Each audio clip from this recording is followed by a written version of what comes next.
வணக்கம். விளம்பர பதாகைகளால் அசம்பாவிதங்கள் ஏற்பட்டால் கடும் நடவடிக்கை எடுக்கப்படும் என புதுச்சேரி நகராட்சி ஆணையர் கந்தசாமி எச்சரிக்கை விடுத்துள்ளார். இது தொடர்பாக புதுச்சேரி நகராட்சி ஆணையர் கந்தசாமி வெளியிட்டுள்ள செய்திக்குறிப்பில், இந்திய வானிலை ஆராய்ச்சி நிலையம் புதுவை மாநிலத்துக்கு விடுத்துள்ள புயல் மற்றும் கனமழை எச்சரிக்கை காரணமாக இந்நகராட்சி பல்வேறு முன்னெச்சரிக்கை நடவடிக்கைகளை மேற்கொண்டு வருகிறது. அதன் ஒரு பகுதியாக பொதுவெளியில் வியாபார நோக்கத்துடன் வைக்கப்படும் பதாகைகள் மற்றும் விளம்பர பதாகைகள் போன்றவற்றை தவிர்க்குமாறு கேட்டுக் கொள்ளப்படுகிறது. இந்த அறிவிப்பை மீறி பதாகைகள் போன்றவற்றை வைப்பது தண்டனைக்குரிய குற்றமாகும். இதனை மீறி வியாபார நோக்கத்துடன் வைக்கப்படும் பதாகைகள் மற்றும் அபாயகரமான விளம்பர பதாகைகள் போன்றவற்றால் அசம்பாவிதங்கள் ஏதேனும் ஏற்பட்டால் அவர்கள் மீது கடுமையான நடவடிக்கை எடுப்பதுடன் கிரிமினல் வழக்கு பதிந்து காவல்துறை மூலம் நடவடிக்கை எடுக்கப்படும் என்று எச்சரிக்கை விடுக்கப்படுகிறது. மேலும் புதுச்சேரி நகராட்சியில் 24 மணி நேரமும் இயங்கும் கட்டுப்பாட்டு அறை செயல்பட்டு வருகிறது.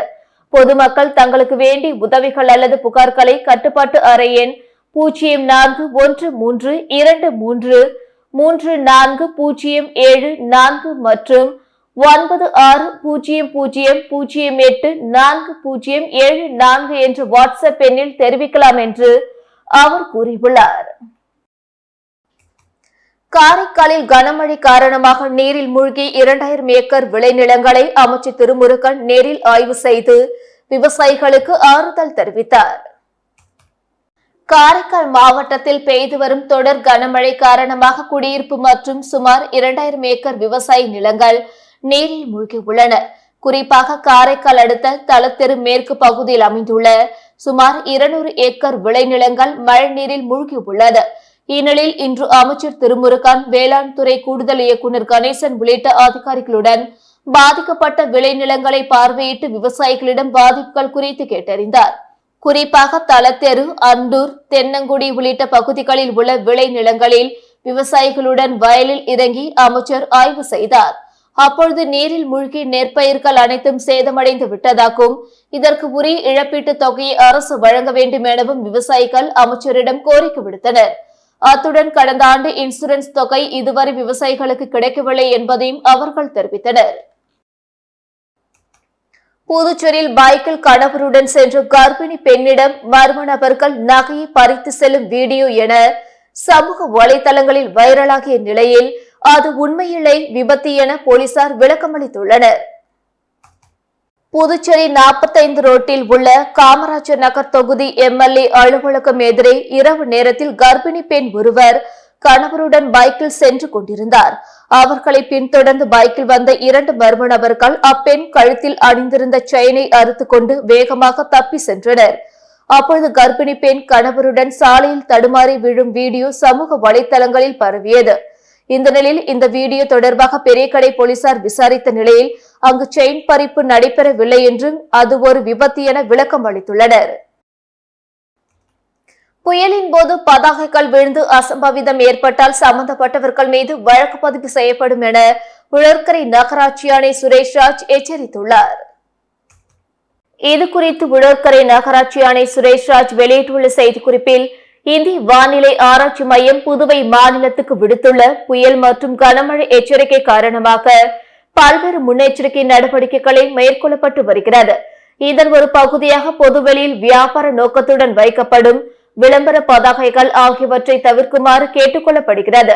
இவ்வறிவிப்பை மீறி பதாகைகள் போன்றவற்றை வைப்பது தண்டனைக்குரிய குற்றமாகும். இதனை மீறி வியாபார நோக்கத்துடன் வைக்கப்படும் பதாகைகள் மற்றும் அபாயகரமான விளம்பர பதாகைகள் போன்றவற்றால் அசம்பாவிதங்கள் ஏதேனும் ஏற்பட்டால் அவர்கள் மீது கடுமையான நடவடிக்கை எடுப்பதுடன் கிரிமினல் வழக்கு பதிந்து காவல்துறை மூலம் நடவடிக்கை எடுக்கப்படும் என்று அதில் கூறப்பட்டுள்ளது. ஆழ்ந்த காற்றழுத்த தாழ்வு மண்டலம் காரைக்கால் மகாபலிபுரம் இடையே கரையை கடக்கும் என சென்னை வானிலை ஆய்வு மையம் அறிவித்துள்ளது. மேலும் புதுச்சேரிக்கு இன்றும் நாளையும் ரெட் அலர்ட் எச்சரிக்கை விடுக்கப்பட்டுள்ளது. வங்கக்கடலில் நீடித்துக் கொண்டிருந்த ஆழ்ந்த காற்றழுத்த தாழ்வு மண்டலம் புயலாக மாறக்கூடும் என்ற நிலையில் அதற்கு பெண்கள் என பெயர் சூட்டப்பட்டது. காரைக்கால் மகாபலிபுரம் இடையே கரை கடக்கும் என சென்னை வானிலை ஆய்வு மையம் அறிவித்திருந்தது. இந்நிலையில் இது புயலாக மாற வாய்ப்பில்லை என்றும் மேலும் இது வலுவிழந்து கரையை கடக்கும் என்பதால் புதுச்சேரி, கடலூர் உட்பட 6 மாவட்டங்களுக்கு இன்றும் நாளையும் ரெட் அலர்ட் எச்சரிக்கை விடுக்கப்பட்டுள்ளது. காற்று தாழ்மண்டலம் கரையை கடக்கும் போது மணிக்கு 50 கிலோமீட்டர் முதல் 70 கிலோமீட்டர் வேகத்தில் காற்று வீசக்கூடும் என சென்னை வானிலை ஆய்வு மையம் அறிவித்துள்ளது. இந்நிலையில் இந்த ஆழ்ந்த காற்றழுத்த தாழ்வு மண்டலம் காரணமாக புதுச்சேரியில் நேற்று முழுவதும் வானம் மேகமூட்டத்துடன் கடல் கொந்தளிப்புடன் காணப்பட்டது. மேலும் பலத்த காற்று வீசியதால் கடல் அலைகள் சுமார் 6 அடி வரை எழுந்தது. ஏற்கனவே முன்னெச்சரிக்கை நடவடிக்கையாக போலீசார் புதுவை கடற்கரை, பாண்டி மெரினா கடற்கரைக்கு செல்லக்கூடிய சாலைகள் அனைத்தையும் தடுப்புகளை வைத்து அடைத்தனர். மேலும் ஆழ்ந்த காற்றழுத்த தாழ்மண்டலம் கரையை கடக்கும் வரை பொதுமக்கள் மற்றும் சுற்றுலா பயணிகள் யாரும் கடற்கரைக்கு வர வேண்டாம் என போலீசார் அறிவுறுத்தினர். இந்நிலையில் ஆழ்ந்த காற்றழுத்த தாழ்மண்டலத்தை எதிர்கொள்ள அரக்கோணத்தில் இருந்து 30 பேர் கொண்ட தேசிய பேரிடர் மீட்பு குழுவினர் நேற்று முன்தினம் புதுச்சேரிக்கு வந்துள்ளனர். மேலும் முன்னெச்சரிக்கை நடவடிக்கையாக புதுச்சேரியில் அனைத்து அடிப்படை வசதிகளுடன் 121 முகாம்கள் தயார் நிலையில் உள்ளது. இந்நிலையில் புதுவையில் உள்ள அனைத்து தனியார் மற்றும் அரசு பள்ளி கல்லூரிகளுக்கு இன்றும் நாளையும் விடுமுறை அளிக்கப்பட்டுள்ளது குறிப்பிடத்தக்கது. தேசிய தத்தெடுப்பு மாதத்தை முன்னிட்டு மகளிர் மற்றும் குழந்தைகள் மேம்பாட்டுத்துறை சார்பில் நடைபெற்ற நிகழ்ச்சியை மாவட்ட ஆட்சியர் குலந்துங்கன், துறை இயக்குநர் இளங்கோவன் ஆகியோர் துவக்கி வைத்தனர். மத்திய அரசின் வழிகாட்டுதலின்படி மகளிர் மற்றும் குழந்தைகள் மேம்பாட்டுத்துறை சார்பில் தேசிய தத்தெடுப்பு மாதம் 2024 காமராஜர் சாலையில் உள்ள தனியார் ஹோட்டலில் இன்று நடைபெற்றது. ஆதி திராவிட நலத்துறை மற்றும் மகளிர் மற்றும் குழந்தைகள் மேம்பாட்டுத்துறை பொறுப்பு இயக்குநர் இளங்கோவன் தலைமையில் நடைபெற்ற விழாவில் சிறப்பு விருந்தினராக மாவட்ட ஆட்சியர் குலந்துங்கன் கலந்து கொண்டு விழாவை தொடங்கி வைத்து சிறப்புரையாற்றினார். வளர்ப்பு, பராமரிப்பு மற்றும் வளர்ப்பு தத்தெடுத்தல் மூலம் வயதான குழந்தைகளுக்கு மறுவாழ்வு அளித்தல் என்பதனை முக்கிய நோக்கமாக கொண்டு இந்த நிகழ்ச்சி நடைபெற்றது. இந்த நிகழ்ச்சியில் மத்திய தத்துவள ஆதார மையம் துணை இயக்குநர் ரிச்சா, மாவட்ட குழந்தைகள் பாதுகாப்பு அதிகாரி ஜெயப்பிரியா தத்தெடுப்பு பற்றிய முக்கிய குறிப்புகளை வழங்கினர். இதில் குழந்தைகளை தத்தெடுக்க போகும் பெற்றோர்களும், தத்தெடுத்த பெற்றோர்களும் மற்றும் தத்தெடுக்கப்பட்ட குழந்தைகளும் பங்கு பெற்று நடைமுறை குறித்த அனுபவங்களை பகிர்ந்தனர். இந்த நிகழ்ச்சிக்கான ஏற்பாடுகளை மகளிர் மற்றும் குழந்தைகள் மேம்பாட்டுத்துறை அதிகாரிகள் மற்றும் ஊழியர்கள் செய்திருந்தனர். தாகூர் அரசு கலை கல்லூரியில் புதிதாக அமைக்கப்பட்டுள்ள அருங்காட்சியகத்தை அமைச்சர் நமச்சிவாயம் துவக்கி வைத்தார். தாகூர் அரசு கல்லூரியில் தொல்லியல் ஆவணங்களை பாதுகாக்கும் அருங்காட்சியகம் உருவாக்க பெற்றுள்ளது. கல்லூரியின் அரவிந்தர் நூலக வளாகத்தில் அமைக்கப்பட்டுள்ள அருங்காட்சியகம் திறப்பு விழா நடந்தது. கல்லூரி முதல்வர் சசிகாந்ததாஸ் தலைமையில் நடைபெற்ற விழாவில் அமைச்சர் நமச்சிவாயம் சிறப்பு விருந்தினராக கலந்து கொண்டு அருங்காட்சியகத்தை திறந்து வைத்தார். இந்த நிகழ்ச்சியில் இந்திய தொல்லியல் துறை சென்னை வட்டத்தின் கண்காணிப்பாளர் முத்தையா காளிமுத்து, புதுச்சேரி கலை பண்பாட்டுத்துறை இயக்குநர் கலியபெருமாள் உட்பட பலர் கலந்து கொண்டனர். இந்த அருங்காட்சியகத்தில் கிமு 5ஆம் நூற்றாண்டு முதல் புதுச்சேரியில் கிடைத்த அரிய பொக்கிஷங்கள் பார்வைக்கு வைக்கப்பட்டுள்ளன. வரலாற்று காலம், வரலாற்றுக்கு முந்தைய காலம், கற்காலம் என புதுச்சேரியில் கிடைத்த தொல்லியல் பொருட்கள் வைக்கப்பட்டுள்ளன. பொதுமக்கள் அலுவலக நாட்களில் காலை 10 மணி முதல் மாலை 5:30 மணி வரை பொதுமக்கள் பார்வையிடலாம் என குறிப்பிடப்பட்டுள்ளது. புதுச்சேரியில் முதல் முறையாக ஏழை குடும்பத்தை சேர்ந்தவரின் மகளுக்கு தனது சட்டமன்ற உறுப்பினர் அலுவலகத்தில் மஞ்சள் நீராட்டு விழா நடத்த உதவிய தொகுதி எம்எல்ஏ பிரகாஷ்குமாரின் செயல் பல்வேறு தரப்பினரிடையே வரவேற்பை பெற்றுள்ளது. புதுச்சேரி முத்தியால்பேட்டை தொகுதியை சேர்ந்தவர் ஏழை தொழிலாளி சபீர். இவர் அதே பகுதியில் சாலையோரம் பழக்கடை வைத்துள்ளார். இந்த நிலையில் அவரது மகளுக்கு மஞ்சள் நீராட்டு விழா நடத்த அந்த பகுதியில் உள்ள பல்வேறு திருமண நிலையங்களை அணுகிய போது அதிக விலை இருந்ததால் தொகுதி சட்டமன்ற உறுப்பினர் பிரகாஷ்குமாரை சந்தித்து சட்டமன்ற உறுப்பினர் அலுவலகத்தில் விழா நடத்த அனுமதிக்குமாறு கோரிக்கை விடுத்தார். இதனையடுத்து சட்டமன்ற உறுப்பினர் அலுவலகத்தில் விழா நடத்த பிரகாஷ்குமார் எம்எல்ஏ அனுமதி தந்ததுடன் அலுவலக ஊழியர்களை விழா முடியும் வரை உதவி செய்யுமாறு அறிவுறுத்தினார். இதனால் சட்டமன்ற உறுப்பினர் அலுவலகத்தில் வாழை மரம் தோரணம் கட்டி விழா வெகு விமர்சையாக நடைபெற்றது. இதனை தொகுதி மக்கள் மற்றும் வாகன ஓட்டிகள் ஆச்சரியத்துடன் பார்த்து சென்றனர்.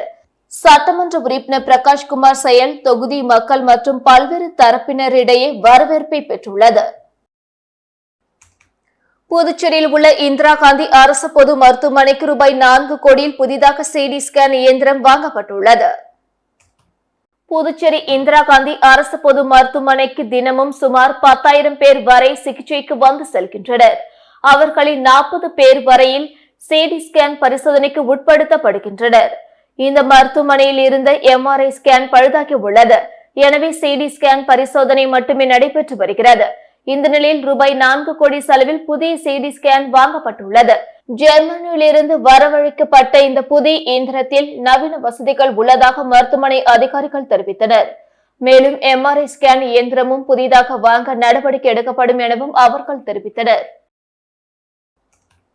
ஊசூடு சட்டமன்ற தொகுதிக்குட்பட்ட கூடப்பாக்கம் பகுதியில் அமைந்துள்ள புதிய குடிநீர் சுத்திகரிப்பு நிலையத்தை அமைச்சர் சரவணன்குமார் திறந்து வைத்து பொதுமக்களின் பயன்பாட்டிற்கு அர்ப்பணித்தார். ஊசூடு சட்டமன்ற தொகுதிக்குட்பட்ட கூடப்பாக்கம் தாமரைக்குளம் பகுதியில் குடிநீர் நீர்த்தேக்க தொட்டி வளாகத்தில் பொதுப்பணித்துறையின் சார்பில் குடிநீர் சுத்திகரிப்பு நிலையம் அமைக்கப்பட்டது. ரூபாய் 10.62 லட்சத்தில் அமைக்கப்பட்ட புதிய சுத்திகரிப்பு நிலையத்தை இன்று ஆதிதிராவிட நலத்துறை அமைச்சர் சாய்ஜே சரவணன்குமார் தலைமை தாங்கி திறந்து வைத்தார். இந்த குடிநீர் சுத்திகரிப்பு நிலையம் மூலம் கூடப்பாக்கம், கோனேரிக்குப்பம், அகரம், உளவாய்க்கால் மற்றும் அதனை சுற்றியுள்ள பகுதிகளில் பொதுமக்கள் பயனடைய உள்ளனர். ரூபாய் 7 செலுத்தி கேனில் 20 லிட்டர் குடிநீரை பெற்றுக் கொள்ளலாம். இந்த சுத்திகரிப்பு நிலையம் தினசரி 8000 லிட்டர் குடிநீரை சுத்திகரித்து பொதுமக்களுக்கு வழங்கும். குடிநீர் சுத்திகரிப்பு நிலையம் திறப்பு விழாவை முன்னிட்டு அமைச்சர் சாய்ஜே சரவணன்குமார் 100 பேருக்கு இலவச தண்ணீர் கேனை வழங்கினார். இந்நிகழ்ச்சியில் பொதுப்பணித்துறை அதிகாரிகள், தொகுதி பாஜக நிர்வாகிகள் உட்பட பலர் கலந்து கொண்டனர். புதுச்சேரி மாதகடிப்பட்டு கடைவீதி அருகே மோட்டார் சைக்கிளை திருடி சென்ற நபரை திருபுவனை போலீசார் கைது செய்தனர். சென்னையை சேர்ந்த வெங்கடேசன் என்பவர் கடந்த ஜூலை மாதம் மாதகடிப்பட்டு கடைவீதி அருகே நிறுத்தி வைக்கப்பட்ட தனது மோட்டார் சைக்கிளை காணவில்லை என திருபுவனை காவல் நிலையத்தில் புகார் அளித்திருந்தார். அதன் பேரில் திருபுவனை போலீசார் வழக்கு பதிவு செய்து விசாரணை செய்து வந்தனர். இந்த நிலையில் திருபுவனை போலீசார் கொத்தபுரி நத்தம் சாலையில் வாகன சோதனையில் ஈடுபட்டிருந்த போது வேகமாக வந்த நபரை பிடித்து விசாரணை மேற்கொண்டனர். அப்பொழுது அவர் முன்னுக்கு பின் முரணாக பதில் அளித்ததால் சந்தேகமடைந்த போலீசார் அவரை காவல் நிலையம் அழைத்து சென்று விசாரணை மேற்கொண்டனர். விசாரணையில் சிவரந்தகம் கிராமத்தை சேர்ந்த தேவன் என்பதும் கடந்த ஜூலை மாதம் காணாமல் போன வெங்கடேசனின் மோட்டார் சைக்கிளை திருடியதும் தெரிய வந்தது. இதனையடுத்து வழக்கு பதிவு செய்த போலீசார் தேவனை நீதிமன்றத்தில் ஆஜர்படுத்தி காலப்பட்டு மத்திய சிறையில் அடைத்தனர். முத்தியால்பேட்டை சோலைநகர் கடல் அரிப்பை பார்வையிட்ட திமுக முன்னாள் MLA நந்தா சரவணன் மீனவர்களின் கோரிக்கையான தூண்டில் வளைவு அமைப்பது குறித்து எதிர்க்கட்சித் தலைவர் சிவாவிடம் வலியுறுத்தி உரிய நடவடிக்கை எடுக்கப்படும் என மீனவர்களுக்கு வாக்குறுதி அளித்துள்ளார். புதுச்சேரியில் கடந்த 2 நாட்களாக மிதமான மழை பெய்து வந்தது. மேலும் தொடர்ந்து கடல் சீற்றமுடன் காணப்பட்டு வருவதால் சோலைநகர் மீனவர்கள் தங்கள் படகுகளையும் மீன்பிடி உபகரணங்களையும் பாதுகாப்பாக வைக்க இடம் இல்லாமல் தவித்து வந்தனர். இந்த நிலையில் முத்தியால்பேட்டை சோலைநகர் பகுதியை சேர்ந்த 50க்கும் மேற்பட்ட மீனவர்கள் திமுக முன்னாள் சட்டமன்ற உறுப்பினர் நந்தா சரவணனை சந்தித்து மீன்பிடி படகுகள் மற்றும் மீன்பிடி சாதனங்களை வைப்பதற்கு இடம் தயார் செய்து கொடுக்குமாறும், மேலும் கடல் அரிப்பு ஏற்படுவதால் படகுகள் சேதமடைகிறது, எனவே தூண்டில் வளைவு அமைக்க வேண்டுமென கோரிக்கை விடுத்தனர். இதனையடுத்து சோலைநகர் சென்ற முன்னாள் சட்டமன்ற உறுப்பினர் நந்தா சரவணன் 50க்கும் மேற்பட்ட மீனவர்களுடன் கடற்கரையை பார்வையிட்டார். அப்பொழுது மீனவர்களின் தூண்டில் முள்வளைவு அமைக்க வேண்டும் என்ற கோரிக்கையை எதிர்க்கட்சி தலைவர் சிவாவிடம் தெரிவித்து பிரச்சினைக்கு தீர்வு காண வலியுறுத்தி இந்த கோரிக்கை மீது உரிய நடவடிக்கை எடுக்கப்படும் என்று மீனவர்களுக்கு உறுதியளித்தார். திருவக்கரை கல்குவாரி குட்டையில் கொத்தனாரை கொலை செய்து தலை, கை மற்றும் கால்களை துண்டித்து உடலை வீசப்பட்ட வழக்கில் மேலும் ஒருவரை தனிப்படை போலீசார் கைது செய்தனர். விழுப்புரம் மாவட்டம் வானூர் அடுத்த திருவக்கரை பகுதியில் உள்ள அரசுக்கு சொந்தமான கல்குவாரி தண்ணீரில் கடந்த 23ஆம் தேதி தலை, கை, கால்கள் துண்டிக்கப்பட்ட நிலையில் உடல் மட்டும் பாலித்தீன் கவரில் கட்டப்பட்ட நிலையில் சடலம் கண்டெடுக்கப்பட்டது. இதுகுறித்து வானூர் போலீசார் வழக்கு பதிவு செய்து விசாரணை நடத்தியதில் இறந்தவர் திருவெண்ணை நல்லூர் சரவணப்பாக்கத்தை சேர்ந்த கட்டிட மேஸ்திரி ராஜதுரை என்பது தெரிய வந்தது. தொடர் விசாரணையில் கொலை சம்பவத்தில் ஈடுபட்ட சிவா, உதயா, மோகன்ராஜ், கார்த்திக் ஆகியோரை கைது செய்த போலீசார் இறந்த ராஜதுரையின் வெட்டப்பட்ட தலையும் இந்த கொலையில் தொடர்புடைய மேலும் சிலரையும் தேடி வந்தனர். இந்த நிலையில் ராஜதுரை கொலை வழக்கில் மேலும் ஒருவரான திண்டிவனம் கிடங்கல் 1 பகுதியை சேர்ந்த குமார் மகன் ரெமோ அபி என்கிற அபிலாஷ் என்பவரை போலீசார் கைது செய்துள்ளனர். இவர் கொலையாளிக்கு வாகன உதவி செய்ததாக கூறப்படுகிறது. மகளை கைது செய்துள்ளதாக கூறி பெற்றோரிடம் ரூபாய் 75,000 மோசடி செய்த மோசடி கும்பல் குறித்து போலீசார் விசாரித்து வருகின்றனர். காரைக்கால் நிரவியை சேர்ந்த ஐஸ்வர்யா என்பவரின் பெற்றோரை வாட்ஸ்அப் மூலம் தொடர்பு கொண்ட மர்ம நபர் போலீஸ் அதிகாரி பேசுவதாக கூறியுள்ளார். உங்கள் மகள் தற்கொலைக்கு முயன்றதால் அவரை கைது செய்து போலீஸ் ஸ்டேஷனில் வைத்துள்ளோம். அவரை விடுவிக்க பணம் அனுப்புமாறு கூறினார். இதை நம்பி அவரது பெற்றோர் 75,000 ரூபாய் அனுப்பி ஏமாந்தனர். இதேபோல் சண்முகாபுரத்தை சேர்ந்த கணேசன் 1,62,000 ரூபாய் அனுப்பி ஏமாந்தார். இதேபோல் நெல்லித்தோப்பு சதீஷ் ஷா 15,000, பாகூர் குகன்ராஜ் 20,050 ரூபாய், அரியூர் சந்தானம் 25,000, தந்தை பெரியாநகர் மூர்த்தி 2,850, கொம்பாக்கம் முருகன் 8,000 என மொத்தம் 7 பேர் ஆன்லைன் மோசடி கும்பலிடம் 3,07,906 ரூபாய் இழந்துள்ளனர். இது குறித்த புகார்களின் பேரில் புதுச்சேரி சைபர் கிரைம் போலீசார் வழக்கு பதிந்து மோசடி கும்பல் குறித்து விசாரித்து வருகின்றனர். இத்துடன் செய்திகள் நிறைவடைந்தன. வணக்கம்.